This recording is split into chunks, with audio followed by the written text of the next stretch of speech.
For many people living in rural America, broadband provides a way to express themselves, to give them a voice. Here in the Northern Californian town of Eureka, Access Humboldt is doing just this. It's providing programming, it's providing training and support, and is even rolling out its own wireless network. Access Humboldt is a community media organization that was formed by the County of Humboldt and the cities in Humboldt County to manage essentially cable franchise resources, so channels, production facilities, and for public education and government purposes. It's like an electronic soapbox. It's a place that the community has a voice that's uncensored and, for the most part, unfiltered. And it's whatever the community wants to say, the community's voice is empowered through these channels. As a consumer of media content, I now look at the universe of media that's available, and I decide, oh, I want to look at this now. I don't schedule my day to go look for when is my program going to be available to me. I just go and find it, and I download it, and I look at it now on demand. So for us, that means really the channels, the old way of, that used to be the key resource was a channel on a cable system. That's just one of our distribution outlets now. It's not the only one, and it may not be it's still the most important one, but in the future it may not be. So do you see access to high-speed internet, broadband and open internet as being a universal right for every citizen of the US? In rural communities and remote communities like ours in Humboldt County in California, we find whole pockets that have virtually no access to the internet. Maybe a dial-up connection is the best connection they can get. So in that sense, making media available over broadband, there is no broadband. There's narrowband internet access, not broadband. And so it's not that meaningful. This led our organization to go from, okay, we started with putting our content, making it available over the internet. Now we have to help make the internet available, make broadband available. So we really shifted the frame of our work from just media access to broadband access, because if you don't have access to the mechanism, to the broadband connection, then you really don't have access to the content that's available through those connections. So we started developing community broadband deployments, wireless, for example, we did a project in a little town that you may visit on your, you'll pass through anyway, called Rio Del, and where this town had very little access to the internet, and we had, through our cable franchise requirement, we had fiber deployment there to City Hall.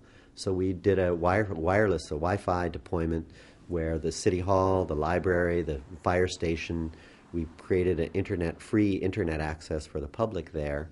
And so folks in that community can go to the library or to the fire station, they can bring their laptop and sit in the parking lot, and then they get free access to the internet for that community.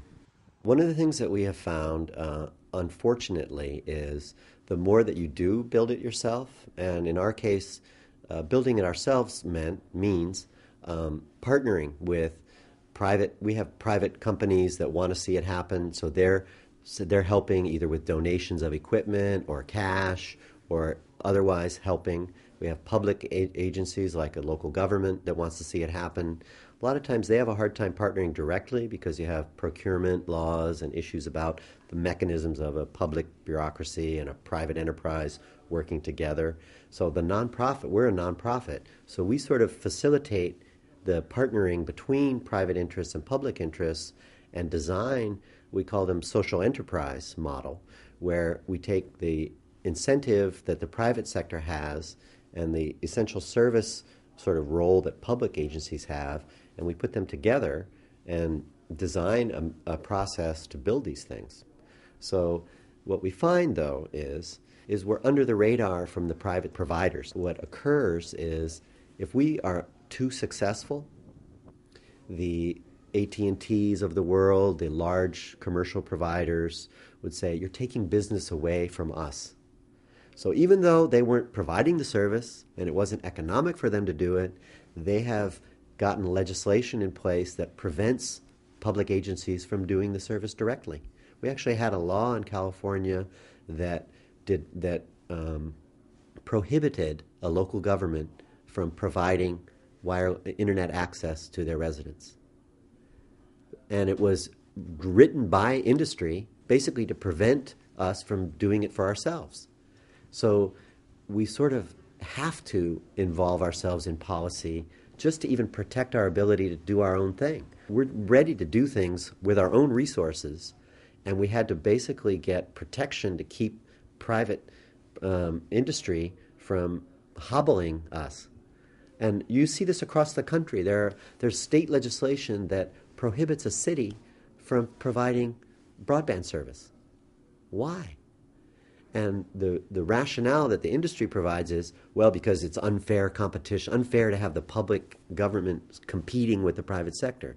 And the local government says, but you weren't serving our community to begin with. We're not competing with you because you decided not to serve us. Or you serve us at such a low quality of service or at such a high price that there's no uptake, because it's really the access and to broadband is a combination of factors. It's basic access, having it available, and then affordability is a factor. Industry is so invested in lobbying and influencing legislation and regulation that we really have to figure out how to overcome the sort of disproportionate influence of private profit incentives in a sphere that really is about fundamentally how we are informed, how we understand. And if the marketplace of ideas is only private marketplace, then we're missing out on some very important parts of who we are as human beings and what our quality of life is going to look like.